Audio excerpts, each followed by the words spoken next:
Hello students and welcome to one more session of my online biology classes called Biology Simplified. मैं doctor Shyamala Shah और मेरी contact details आपको दिख रहे हैं स्क्रीन पर. ऑलराइट, हम लोग स्टैंडर्ड 11 स्टेट टेक्स्ट बुक का बायोमोलिक्यूल्स के चैप्टर को स्टडी कर रहे हैं. Alright, and this is the sixth part. Okay, sixth part of that chapter. Right, all दो स्टूडेंट्स जो continuously like share and subscribe कर रहे हैं, thank you very much. All right, for the support. अगर आपको अच्छा लग रहा है कंटेंट तो please continue to share it with all of your friends, है ना. और जो स्टूडेंट्स नए जुड़े हैं, already you can check out the channel. अभी तक के जितने भी चैप्टर्स किए हुए हैं सारे वीडियोस डिटेल में ऑनलाइन अवेलेबल हैं. Alright, so will continue. अभी हम प्रोटीन्स पर आते हैं. ऑलराइट, तो हमने last time we have finished with fats and lipids. ठीक है, and I hope that the concepts are clear और आपने स्टडी कर लिया है. तो अभी कंटिन्यू करते हैं the term protein. Okay, protein जो है, राइट, जो फर्स्ट जो नेम जिन्होंने सजेस्ट किया था, okay, it was suggested by Berzelius in the year 1830.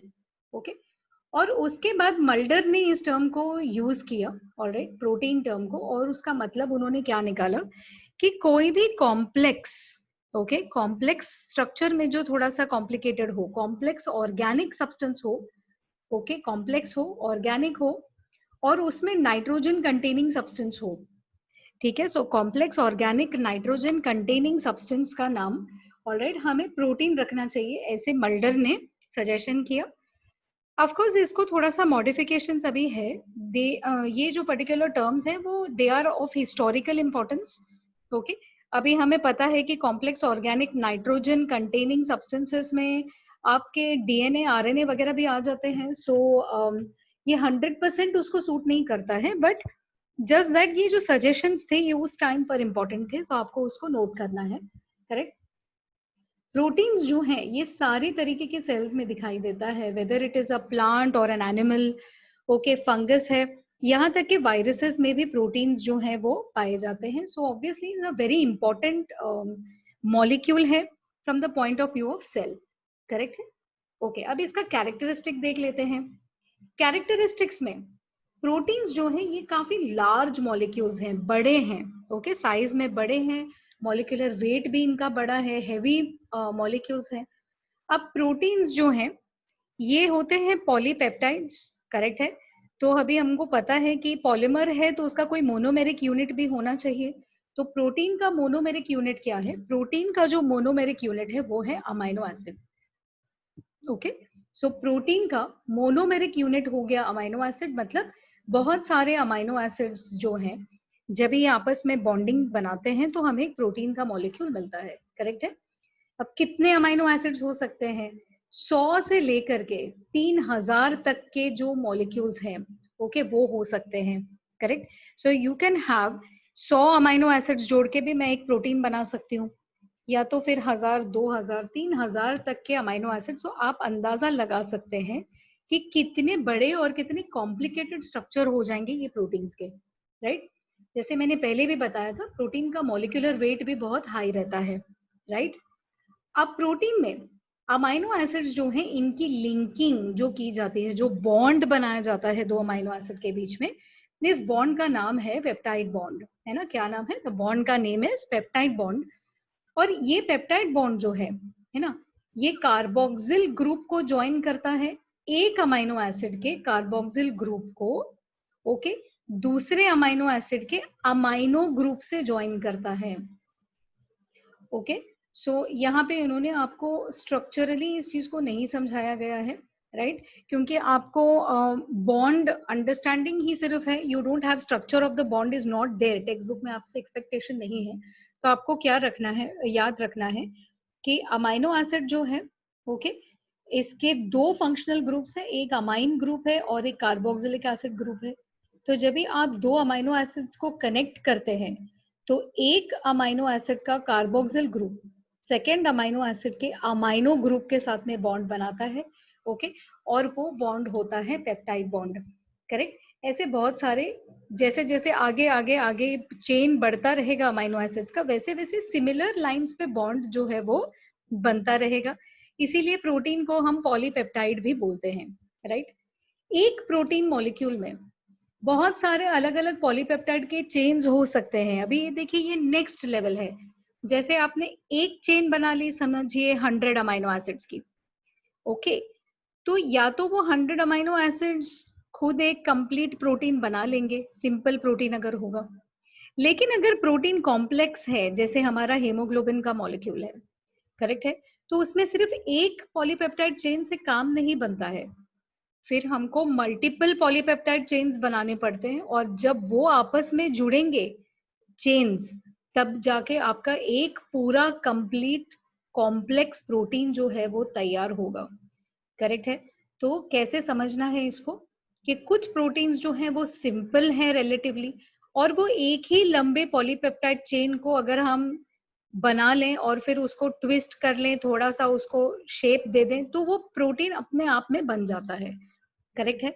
लेकिन कुछ प्रोटीन्स ऐसे होते हैं जो कॉम्प्लेक्स स्ट्रक्चर के प्रोटीन्स होते हैं, ओके, उनको एक ही पॉलीपेप्टाइड जो है वो सफिशिएंट नहीं है, एक ही पॉलीपेप्टाइड चेन सफिशिएंट नहीं है ना, काफी नहीं है, तो आपको बहुत सारे चेन्स बनाने पड़ते हैं, कभी 2, कभी 4, ओके, कभी कभी 6, एंड फिर ये अलग अलग चेन्स बना के फिर इनको शेपिंग करके फिर सारे चेन्स आपस में जुड़ के एक बड़ा प्रोटीन का फंक्शनल मॉलिक्यूल बनाता है।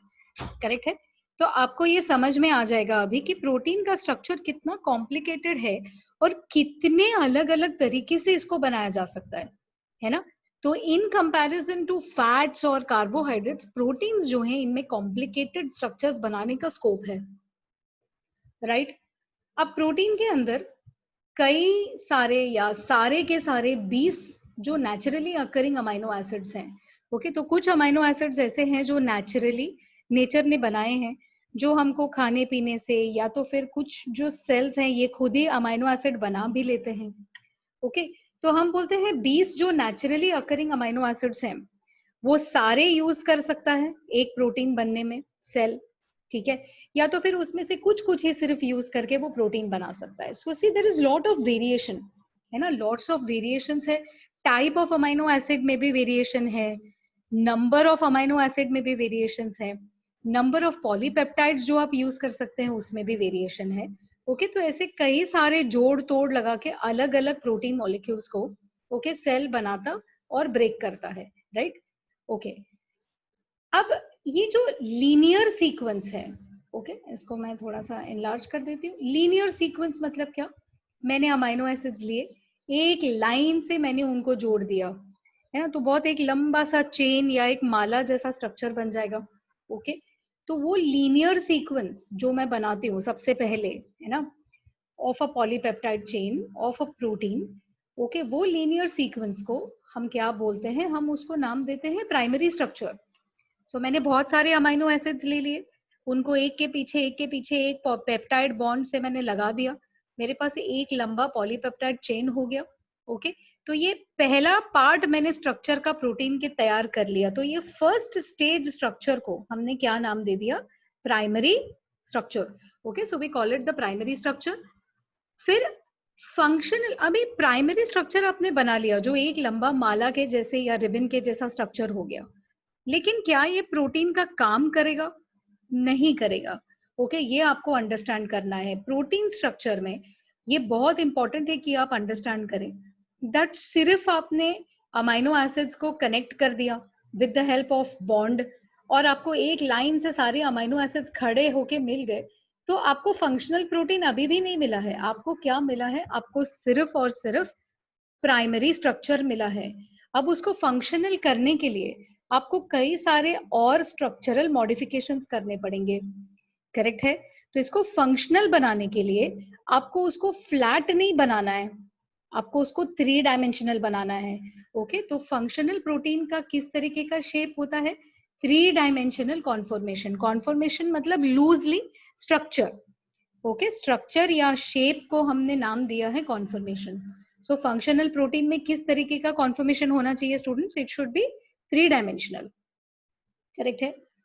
अब कुछ कुछ प्रोटीन्स ऐसे होते हैं, जैसे हमारे बाल का प्रोटीन होता है, बालों में एक बहुत इंपॉर्टेंट प्रोटीन होता है जिसको हम बोलते हैं केराटिन। आपने कई बार नाम सुना होगा, है ना, हमारे नाखून में भी यही प्रोटीन होता है, एक टफ फाइबरस प्रोटीन होता है, ओके। अब ये जो प्रोटीन है ना, इसका स्ट्रक्चर कैसा है पता है आपको? एक लंबा चेन बना दिया आपने पहले, है ना, और फिर उस चेन को गोल गोल गोल गोल घुमा लिया, जैसे कि कोई स्पाइरल है, हेलिक्स के जैसे, है ना, राउंड राउंड, जैसे कि स्प्रिंग हो, स्प्रिंग के जैसे स्ट्रक्चर। ओके, तो ये जो स्पाइरल्स हैं, ये स्पाइरल स्ट्रक्चर को, ओके, हम हेलिकल या हेलिक्स का स्ट्रक्चर बोलते हैं। Do you understand this? तो हमने इसमें क्या किया है, केराटिन के स्ट्रक्चर में पहले एक लंबा पॉलीपेप्टाइड चेन हमने तैयार किया जो पूरे लाइन से अमीनो एसिड्स जुड़ गए हैं। फिर उस चेन को लेके हमने थोड़ा थोड़ा उसको ट्विस्ट करके ट्विस्ट करके ट्विस्ट करके एक स्प्रिंग जैसा स्ट्रक्चर तैयार किया। ओके, जो राउंड राउंड जाए, डीएनए के जैसे, या कोई जो सीढ़ियां होती है ना जो गोल गोल घूमती है, स्पाइरल स्टेयरकेस, उसके जैसे हमने एक स्ट्रक्चर बना लिया। अब स्पाइरल बनाते वक्त अगर हमने, ओके, मॉलिक्यूल को राइट साइड में ट्विस्ट किया या राइट हैंडेड बनाया, तो उस हेलिक्स को हमने नाम दे दिया अल्फा हेलिक्स। ओके, और अगर हमने लेफ्ट साइड को ट्विस्ट किया तो उस हेलिक्स को हमने नाम दे दिया बीटा हेलिक्स। करेक्ट है? तो प्रोटीन स्ट्रक्चर के प्राइमरी स्ट्रक्चर को जब भी आप थोड़ा सा ऐसे गोल घुमा करके, ओके, एक और एडिशनल स्ट्रक्चर तैयार करते हैं, तो आपको एक फर्स्ट स्ट्रक्चर मिलता है which is called a helix. Correct है? ये जो हेलिकल स्ट्रक्चर है ये या तो राइट हैंड की तरफ हो सकता है या तो लेफ्ट हैंड की तरफ हो सकता है। राइट हैंडेड स्ट्रक्चर को हम अल्फा हेलिक्स बोलते हैं और लेफ्ट हैंडेड स्ट्रक्चर को हम बीटा हेलिक्स भी बोलते हैं। करेक्ट है? अब ये स्पाइरल कॉन्फ़िगरेशन आपने ट्विस्ट करके बना तो दिया, लेकिन वो खुल गया तो क्या करना पड़ेगा हमको? थोड़ा सा एडिशनल बॉन्डिंग करनी पड़ेगी, है ना, जैसे कि ऊपर से थोड़ा गम लगा दिया सो दैट वो स्ट्रक्चर वैसे का वैसा बना रहे, स्प्रिंग वाला स्ट्रक्चर। तो वो जो एडिशनल बॉन्डिंग है, उस बॉन्डिंग को कंप्लीट करता है हाइड्रोजन बॉन्ड। तो प्लीज याद रखिए, प्राइमरी स्ट्रक्चर में अमाइनो एसिड्स के बीच का बॉन्डिंग पेप्टाइड बॉन्ड है। करेक्ट है? लेकिन जब भी आप सेकेंडरी स्ट्रक्चर बनाते हैं, alpha helix is a secondary structure. Okay, alpha and beta helix को हम सेकेंडरी स्ट्रक्चर बोलते हैं। ओके, सेकेंडरी स्ट्रक्चर को मेंटेन करने के लिए अमाइनो एसिड्स के बीच में एक सेकेंड तरीके का बॉन्ड बनता है which is called hydrogen bond, है ना। अब ये जो सीक्वेंस है अमाइनो एसिड्स की पॉलीपेप्टाइड चेन में, है ना, ये डिटरमिन करता है, ये डिसाइड करता है कि कहाँ पे वो पर्टिकुलर फोल्ड होगा। जैसे आप अभी राउंड घुमा रहे हैं, है ना, स्प्रिंग जैसा स्ट्रक्चर बनाने के लिए, तो कौन से अमाइनो एसिड पे वो गोल घूमेगा, वो भी तो क्वेश्चन है ना। तो वो चीज क्या डिसाइड करेगा? वो डिसाइड करेगा कौन सा अमाइनो एसिड प्रेजेंट है। जैसे वैलिन है तो ट्विस्ट होगा, आइसोल्यूसिन है तो नहीं होगा। मैं जस्ट एग्जांपल दे रही हूँ। ओके, या तो वो फोल्ड या पोजीशन जो होता है फॉर्मेशन का हाइड्रोजन बॉन्डिंग के, है ना, वो डिसाइड करेगा कि कौन सा पर्टिकुलर अमाइनो एसिड वहां पर है। Do you understand? For example, एक लाइन में मेरे पास हो सकता है आइसोल्यूसिन, वैलिन, हिस्टिडीन, और दूसरे में मेरे पास दूसरा पॉलीपेप्टाइड हो सकता है आइसोल्यूसिन, वैलिन एंड एलेनिन। तो पहले वाले में, ओके, वैलिन पे ट्विस्ट हो सकता है, सेकेंड वाले में हिस्टिडीन पे ट्विस्ट हो सकता है या एलेनिन पे ट्विस्ट हो सकता है। करेक्ट है? तो अलग अलग पॉलीपेप्टाइड चेन में डिपेंडिंग कि कौन सा अमाइनो एसिड किस पोजीशन पर है, वहां पे फोल्डिंग स्ट्रक्चर तैयार होगा। करेक्ट है? और उस फोल्डिंग स्ट्रक्चर के यहाँ पे आपको हाइड्रोजन बॉन्डिंग मिलेगी। ये आपको अंडरस्टैंड करना है ना। अब ये हाइड्रोजन बॉन्ड की फॉर्मेशन जो होती है प्राइमरी स्ट्रक्चर के पेप्टाइड चेन में, उस वजह से ओके सेकेंडरी स्ट्रक्चर बनता है। Right? Are you getting this students? I hope that this is relatively clear to you. Okay, so primary structure हो गया, straight line of amino acids. फिर सेकेंडरी स्ट्रक्चर हो गया, ओके, कि मैंने एक पेप्टाइड को थोड़ा सा गोल घुमा दिया और मुझे एक स्पाइरल जैसा स्ट्रक्चर मिला। उस स्ट्रक्चर को मैंने क्या नाम दे दिया? मैंने नाम दे दिया सेकेंडरी स्ट्रक्चर। करेक्ट है? अब कुछ कुछ प्रोटीन्स में, मैंने पहले भी बताया था, कुछ प्रोटीन्स कॉम्प्लेक्स होते हैं तो एक पेप्टाइड चेन से काम नहीं चलता है, मुझे 2 या 3 या उससे भी ज्यादा पेप्टाइड चेन जो है मुझे उनको लिंक करना है। ओके, तो मैंने एक लाइन ले लिया, दूसरा लाइन ले लिया और दोनों लाइन को मैं जोड़ रही हूँ। ओके, दोनों लाइंस को मैं जोड़ रही हूँ और ये लाइन को जोड़ने का काम I do with again hydrogen bonding. लेकिन ये किस तरीके का बॉन्डिंग है? हाँ, इंटरमोलिक्यूलर बॉन्डिंग या दो चेन के बीच के जो अमाइनो एसिड्स हैं, ओके, वो आपस में बॉन्ड हो रहे हैं, करेक्ट है। अब ऐसा बॉन्डिंग जब तैयार होता है तो इसको हम बोलते हैं बीटा प्लेटेड शीट या प्लीटेड शीट। हाँ, प्लीटिंग मतलब जैसे साड़ी जब भी हम पहनते हैं तो उसको कैसे फोल्ड करते हैं, आगे पीछे, या बचपन में आपने फैन बनाई होगी पेपर से, पंखा है ना, तो उसको आगे पीछे फोल्ड करते हैं, वो जो स्ट्रक्चर है उसको हम प्लीटिंग बोलते हैं। तो प्लीटिंग प्रोटीन में कैसे तैयार होगा, दो अलग अलग फाइबर्स को आपने ले लिया और उसके क्रॉस में आपने उनको बॉन्डिंग करा दी, तो आपको प्लीट जैसा जो है वो स्ट्रक्चर फॉर्म होता है, राइट।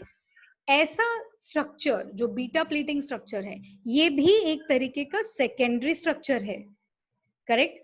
तो सेकेंडरी स्ट्रक्चर आपके कितने तरीके के हो गए, alpha and beta helix and plus sheet या प्लीटेड शीट स्ट्रक्चर, ये भी जो है ये सेकेंडरी टाइप का स्ट्रक्चर है। और ये स्ट्रक्चर आपको कहाँ दिखने को मिलता है, you can see this in silk, okay. जो जो रेशम के फाइबर्स हैं उनके अंदर का जो प्रोटीन है उनमें ये बीटा प्लीटिंग शीट टाइप का जो स्ट्रक्चर है वो होता है, करेक्ट है। अभी आ जाते हैं हम दूसरे बड़े प्रोटीन्स पे, जैसे फॉर एग्जांपल मायोग्लोबिन है, जो मसल्स या मस्कुलर हीमोग्लोबिन है, करेक्ट। मसल में पाए जाने वाले हीमोग्लोबिन को हम मायोग्लोबिन बोलते हैं। कुछ एंजाइम्स हैं, ओके। ऐसे बड़े प्रोटीन्स में क्या होता है, पेप्टाइड चेन जो है ना, ये बहुत कॉम्प्लिकेटेड और बहुत मतलब ट्विस्टेड स्ट्रक्चर ले लेता है, तो वो लूपिंग दिखाता है, ट्विस्टिंग दिखाता है, फोल्डिंग दिखाता है ना, बहुत कॉम्प्लिकेट हो जाता है, करेक्ट है। खुद के ऊपर ही वो मल्टीपल 3-4 बार राउंड राउंड जाके ओके बॉन्ड बना के एक बहुत ही कॉम्प्लिकेटेड और थ्री डिमेंशनल स्ट्रक्चर देता है। अब यहाँ पे राइट, जब इस तरीके का बहुत ही कॉम्प्लिकेटेड स्ट्रक्चर बने तो उसके लिए normal bonding is not enough, आपको डाइसल्फाइड बॉन्ड यूज करना पड़ता है, करेक्ट है। जब इस तरीके का कॉम्प्लिकेटेड स्ट्रक्चर तैयार होता है तो ये स्ट्रक्चर जो है this is called as a tertiary structure. तो हमने प्रोटीन का कितना लेवल का स्ट्रक्चर देखा, प्राइमरी स्ट्रक्चर जो सिर्फ बहुत सारे अमाइनो एसिड्स को जोड़ करके एक लंबा आपने पॉलीपेप्टाइड चेन बना दिया, that is given you primary structure. फिर वो लंबे पॉलीपेप्टाइड चेन को आपने या तो हेलिक्स में कन्वर्ट किया या तो शीट में कन्वर्ट किया, तो आपको मिल गया सेकेंडरी स्ट्रक्चर, है ना। हेलिक्स एंड शीट में हाइड्रोजन बॉन्डिंग का ही काम है, प्राइमरी स्ट्रक्चर में पेप्टाइड बॉन्ड का काम है। अभी ये हेलिक्स और शीट बनने के बाद भी ओके पॉलीपेप्टाइड फिर से खुद के ऊपर ही राउंड एंड राउंड ट्विस्ट होके एक लूप होके अलग अलग कॉम्प्लिकेटेड स्ट्रक्चर और ज्यादा तैयार करता है। तो अभी ये स्ट्रक्चर को मेंटेन करने के लिए आपको थोड़ा सा और हैवी बॉन्डिंग चाहिए, तो अब आ जाता है disulphide bond. Disulphide मतलब दो सल्फर एटम के बीच का बॉन्ड, एस एस बॉन्ड, दो सल्फर के बीच का बॉन्ड हो गया डाई सल्फाइड, है ना। तो ये डाइसल्फाइड बॉन्ड आपको एक बहुत ही कॉम्प्लिकेटेड प्रोटीन स्ट्रक्चर दे देता है, जिसको हमने नाम दे दिया थर्ड लेवल या tertiary structure, okay.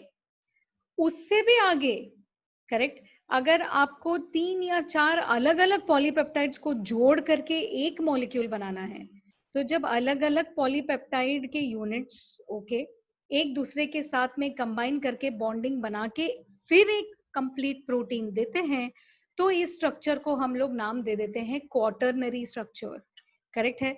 So students, protein folding में आपके 4 लेवल के स्ट्रक्चर्स हो जाते हैं।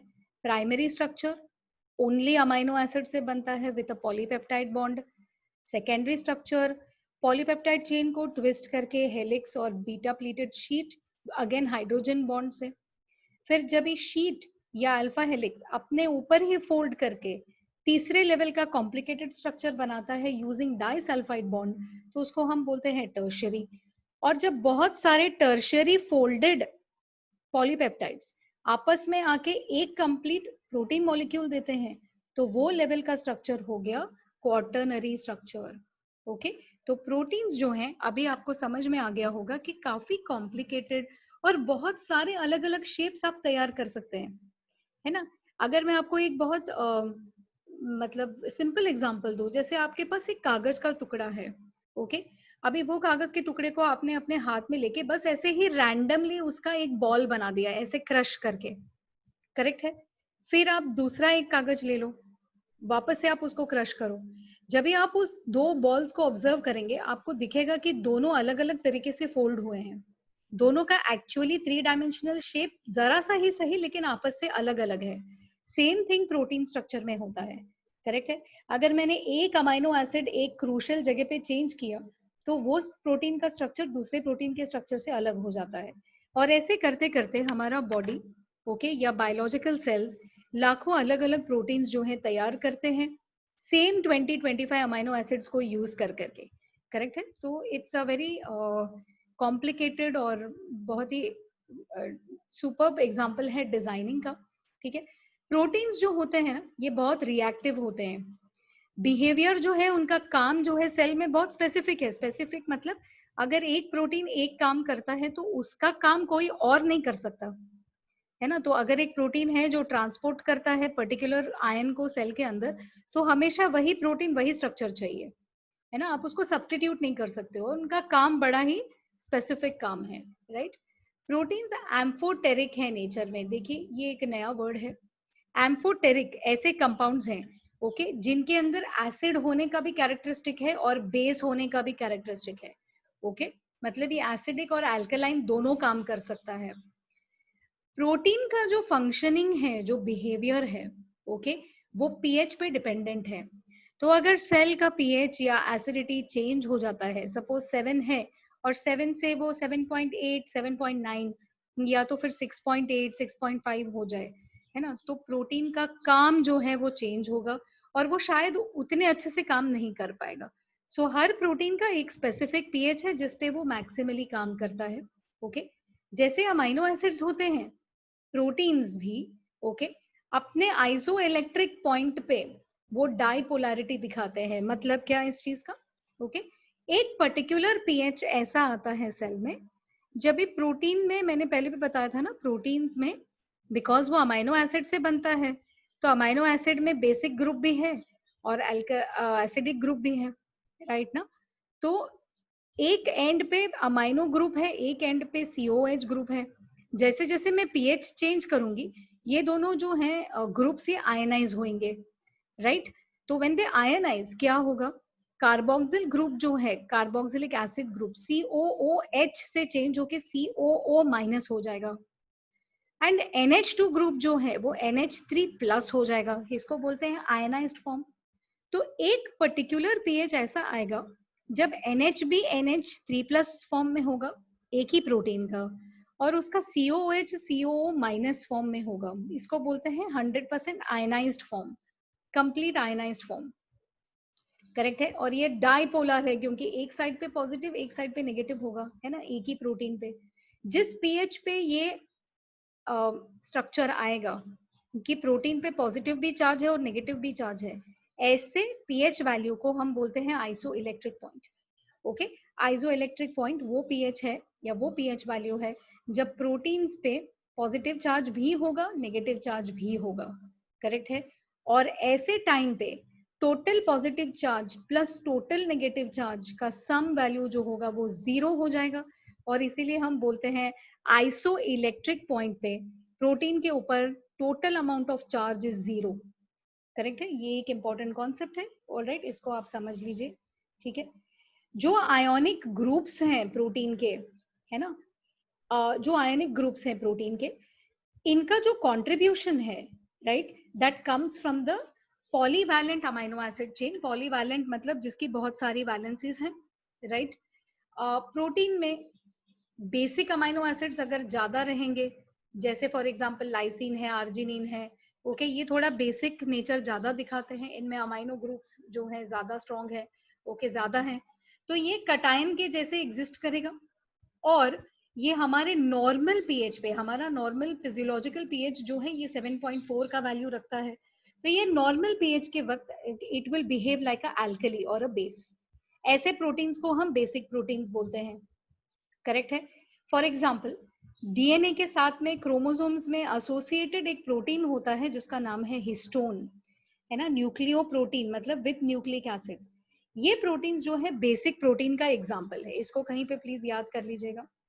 प्रोटीन जिसमें एसिडिक अमाइनो एसिड ज्यादा है, ऑल राइट, वो 7.4 के पीएच पे अनायनिक फॉर्म में एग्जिस्ट करेगा और एसिड का नेचर बताएगा। करेक्ट है? ऐसे हो गए एसिडिक प्रोटीन्स। इसका एग्जाम्पल क्या है? ब्लड में जो आपके प्रोटीन्स हैं ये मोस्टली एसिडिक प्रोटीन्स रहेंगे। Correct है? Okay. So I hope that you have understood this concept till here. Students, I'm going to stop this session here. अगले का हम next session में करेंगे. Please don't forget to subscribe and hit the bell icon. Okay, अगर वैसे करेंगे तो सारे future notifications आपको आ जाएंगे. Please channel को share कीजिएगा.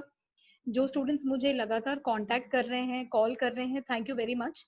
ओके, अगर आपको कोई भी कंटेंट चाहिए कि मैं करूं तो प्लीज कमेंट सेक्शन में कमेंट कीजिएगा। ऑलराइट, मैं individual sessions of doubt solving and classes chapter wise भी करती हूँ, तो मैंने अपना व्हाट्सएप डिटेल दिया है। बहुत ही नॉमिनल कम कॉस्ट में मैंने किए हैं ये, तो आप मुझे डायरेक्टली कांटेक्ट कर सकते हैं किसी भी टॉपिक पे अगर आपको डाउट सॉल्व करना है। तो हम ऑनलाइन जूम पर या किसी और जरिए से we can carry out this doubt solving session. अगर आपको क्लासेस या इंडिविजुअल ट्यूशंस में इंटरेस्टेड हैं तो भी आप व्हाट्सएप पे मुझे कांटेक्ट कर सकते हैं। Thank you very much students and keep studying. Think of what